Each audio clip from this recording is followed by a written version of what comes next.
Hey, what's up, guys? Bryce Gonzer, Jesse Taft, back with another episode of Buying the 208. Appreciate you guys with all the questions that you have answered. We're going to try to get through most of them today. There was quite a few, so if we miss any of them and you guys have more additional ones, continue to DM us, DM me personally, the team, Jesse's individual, whatever it takes.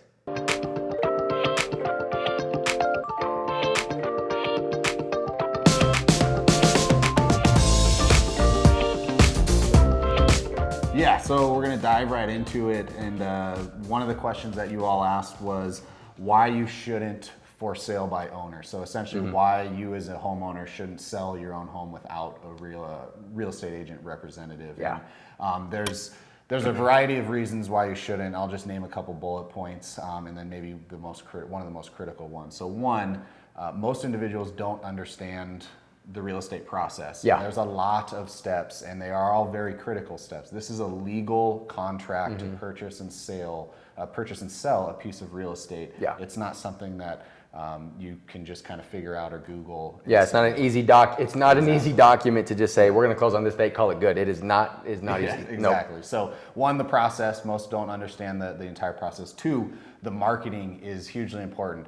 Probably 80% of the time as real estate agents or even as mortgage lenders, we are trying to get our name out there and our clients' names, properties out there to as many individuals as possible. Yeah. And that's marketing. Most individuals don't practice marketing or improve on their knowledge of marketing as frequently as we do. So one thing I'd encourage you guys to go do is whether you use Zillow, Trulia, Redfin, whatever it may be, hop on there, look at the listings available and look at the for sale by listings available or for sale by owner listings available and quickly compare how the marketing looks. Yeah. And it'll be a very, very obvious difference in photo quality, description, everything. Yeah, you guys want the best bang for your buck. It is more than worth hiring a realtor to get that thing, where you want or above asking, hands down. Exactly. Hands and down. then just one other quick one is pricing. So yes, you can go on there and see a lot of what your neighbors are selling for or what they're listed for, but pricing is far more, the analysis of pricing is far more in-depth than that. Yep. And we see on all the major websites up to a variety of $100,000 to $150,000 difference in their estimates. And we know and have seen and worked with a lot of for sale by owners going off of those estimates. Yeah. And you could either be pricing $50,000 too high and you'll never sell, Yeah. or you Or the could be opposite, pricing $50,000 to $100,000 too low, and someone's going to jump on it, and you're going to miss out on a ton of potential profit. So, Yeah, absolutely. Three quick pointers on why you shouldn't. Obviously, if you have questions, let us know. But we do highly encourage you to at least entertain working with a real estate agent. Hands down. It's going to make your guys' process easier, more money, for you guys. Yep. All around better deal. Absolutely. Talk about the market crash. So, can I afford a home right now? Do we think it's going to come down? We've talked about this a ton. Yeah. Talked about this a ton, guys. We have to have a bubble for something to pop. So, as we talked about, even touching on the forbearance issue, if those were to actually go through foreclosures, 33% across the nation, it would push our inventory levels back to a healthy 6-month supply, and that's across the entire nation. My personal opinion is here in Idaho, we'd still be lacking that 6-month supply. We'd probably only be 4.5 to 5 months, so we still actually would be in a shortage. So the overall answer is no, we don't see prices coming down. We see more growth coming. We continue to see quarter after quarter, month after month, home appreciation. It's better to get in now and ride this wave, and we really don't see it, actually declining in the near future. Exactly. So there's a crash coming. We don't expect one. A lot of info on that. Yep. And then also, the other half of that question was so I can afford to purchase. And Yeah.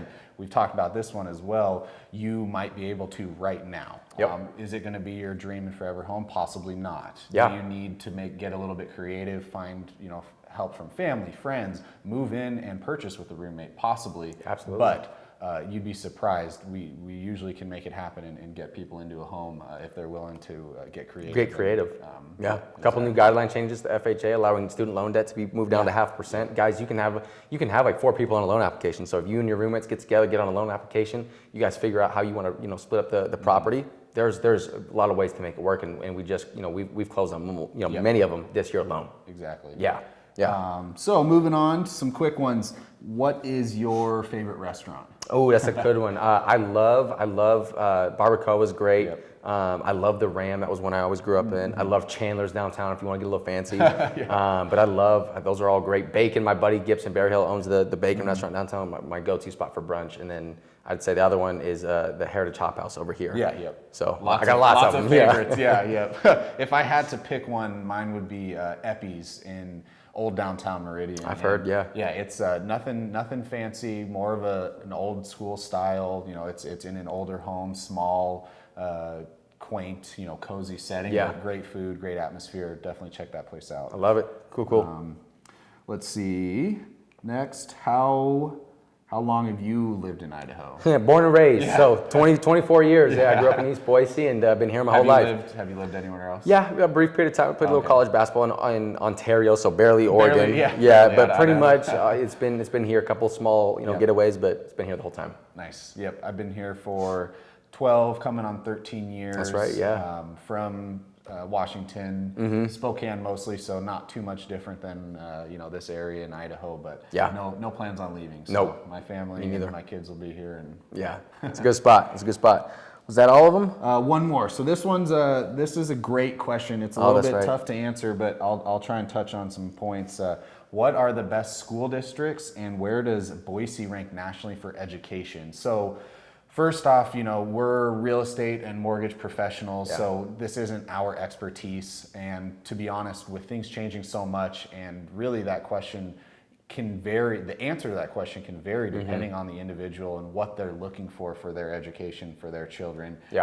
It's going to be difficult to answer that. So we probably won't comment on what the best school districts are, what the best schools are. But if you have specific questions on where you want your certain child to play this sport or to get this type of education curriculum, feel free to ask us, and we're happy to do some extra research, ask around, and provide some options. Absolutely. My dad's a Boise school teacher, grew up, he's a teacher over there at Timberline.